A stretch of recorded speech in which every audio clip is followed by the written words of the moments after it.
is Terrell. How you doing, Mark? I am doing well. Appreciate you calling. What's going on tonight? Yeah, yep. First time call. I watched the game, but I was having a debate with a couple of my friends. Yeah. Who do you think is the better quarterback, C.J. Stroud or Bryce Young? And this is my first time calling in. Love the Wow. show. I'm gonna hang up and just see you again. Well, thanks for the call. Appreciate you calling. Call back anytime. Thanks, Mark.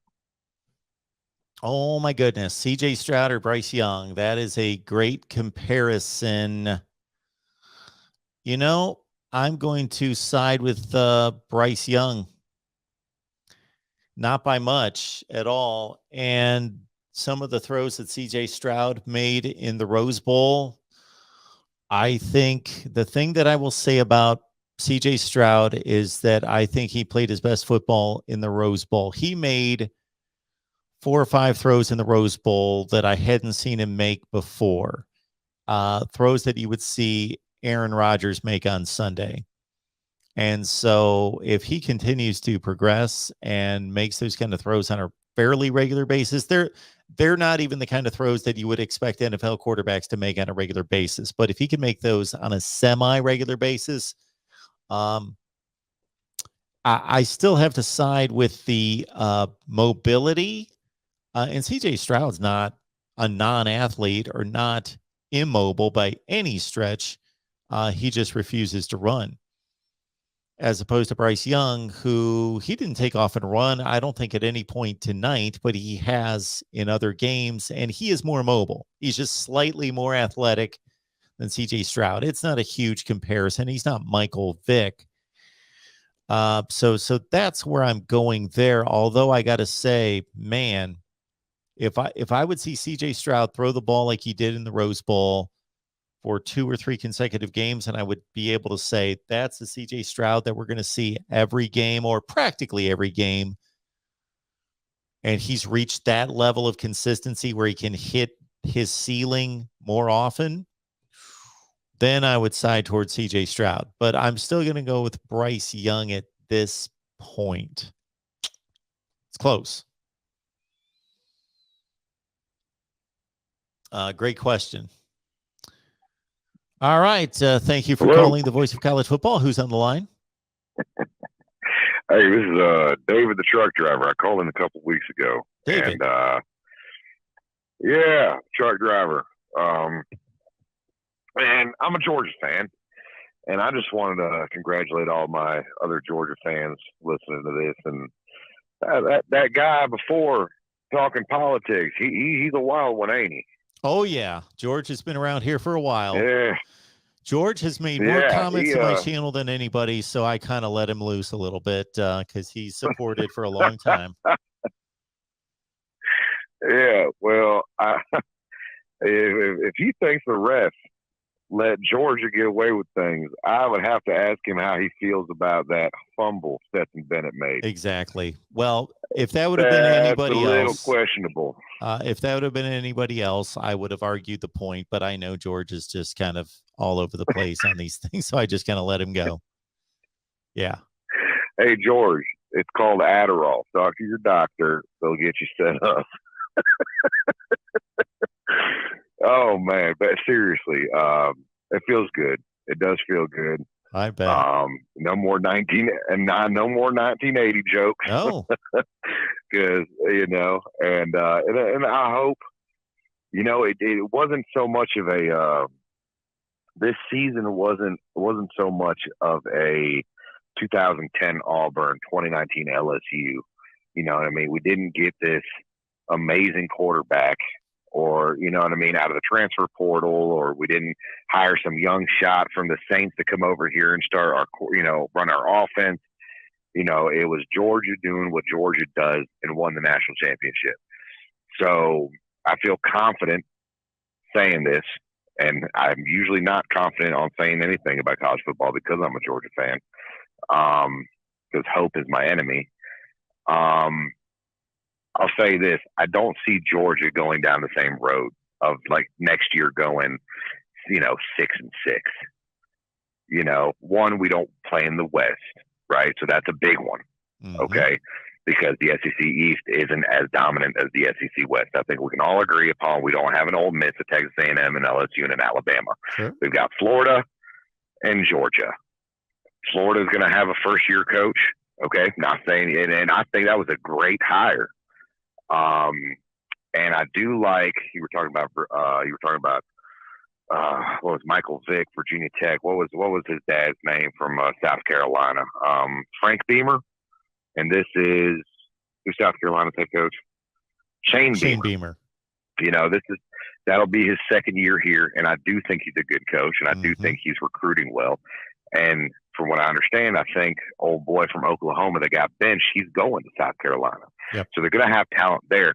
But for the most part, you don't have just crazy schedule like the SEC West. So I do feel confident that Georgia will be able to go maybe 10-2 next year. You know, I don't know if Stetson Bennett's coming back. What do you think about that? Do you think he just rides off on the sunset?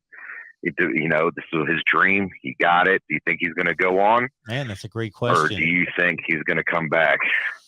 I have no idea what his aspirations are professionally, but oh my goodness. Well, you don't think he can go to the NFL, can you? With that body size? I mean, it doesn't appear so, but think about this. What quarterbacks would have been accepted into the NFL just 5 or 6 years ago? And now Kyler Murray's there, Lamar Jackson's there, Baker Mayfield. I know he's thicker, but they wouldn't even look at that size quarterback, Russell Wilson.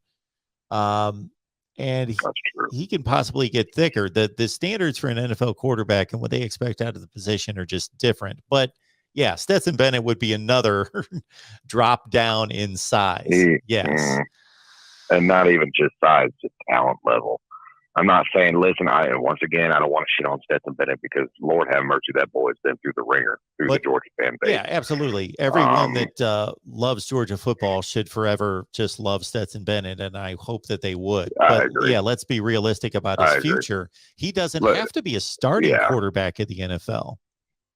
He can carry a clipboard and make like $800,000 a year. That was the argument I made with my uncle. He's a Clemson fan. And he was like, well, you think he's going to come back? And I said, you know, I'm pretty sure he could do pretty much anything within college football or the NFL, like you said, carrying a clipboard. I mean, the guy, he'd open up a restaurant tomorrow in Athens and be fucking fine for the rest of his life. Yeah. You know, I say that jokingly, but I'm serious. Yeah. But yeah, I'm interested in that. And, you know, I'm almost at a loss for words. It feels. Listen, I'm in my late 20s. I haven't seen this.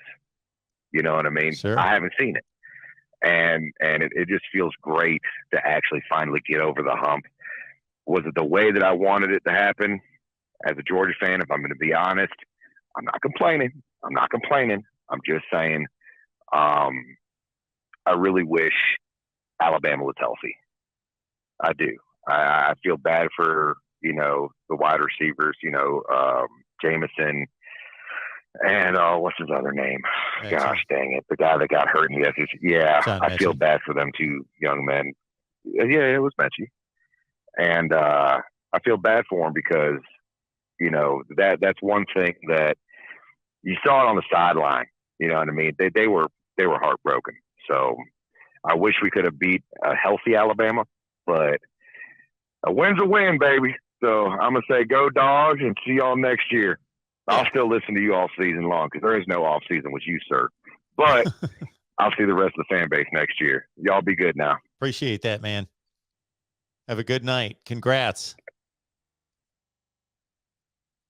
All right, good stuff. Great to hear from Georgia people that are celebrating. And just think that those 4 numbers in a row will rarely be seen on college football channels like mine on YouTube anymore. 1980.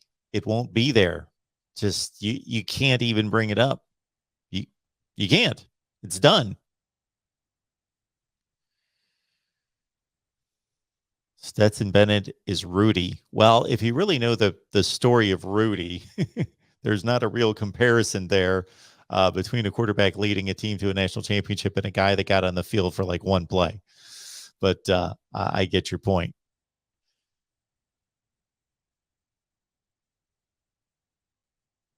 All right, let's keep it rolling here. More calls coming in. I'm being amused by the chat as well. Welcome into the Voice of College Football. Who's on the line? Very much. Very excited. Eshart on the line. Trying to keep it down because it's 1:30 a.m. But what a win, man! What a 1980, 41 years. Okay.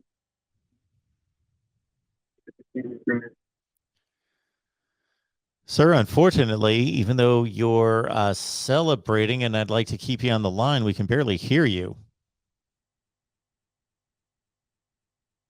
Hello? Hello? Oh. I heard, is it better now? So we did hear that. Keep going. Yeah, so title. Can you hear this? It's a bit rough, but we'll keep it on the line unless we can't hear you at all. We'll give you your minute here since Georgia won the national championship. So, did you say this Georgia is the second best program behind Alabama right now? I think I caught that. Is Georgia the second best program right now? Yeah, I think that would be a reasonable way to evaluate it right now. There's no reason, in a sense, to say it's not the best program. That could be argued as well. But yeah, generally, not putting too much stock or over evaluating one season. Yeah, number two. Not much. I'll just leave you with good night and go Dogs. All right. Appreciate it. Congrats. All right. I guess I am finally catching up to the point in the chat where I was slamming my desk. Welcome into the Voice of College Football. Who's on the line?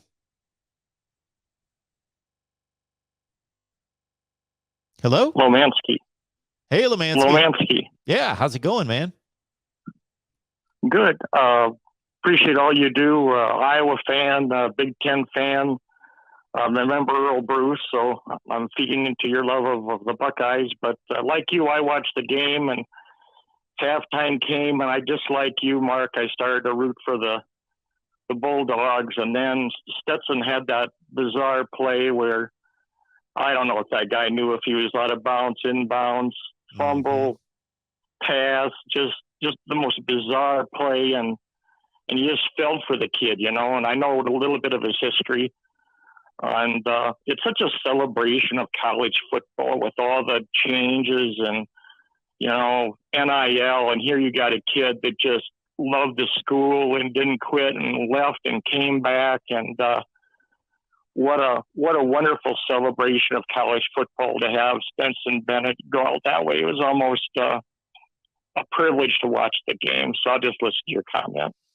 Well, I would agree with that here is a guy that, you know, we live in this social media world, and I'm sure that he hears it from all directions. And that's kind of what is somewhat difficult in what I do is I want to give a fair and honest evaluation without slamming the players at the same time. So I try to balance that to a certain extent. But, you know, I've even had exchanges on Twitter just in the last week or two with people just when I see them just so harshly and disrespectfully and crudely just attack this guy. And it's just ridiculous. It is just ridiculous. If you want to attack anyone, you would attack Kirby Smart for making the decision to play him. And I don't even think that was valid. And I'm glad that he was able to, and I don't even know if he looks at that, cares about it. It's got to affect anyone to a certain extent. He's got to know about it to some degree, and to get his validation. Not that he needed that as a human and as a football player, he shouldn't need that to validate him. But we all know, just from a winning standpoint, he did, and he got it.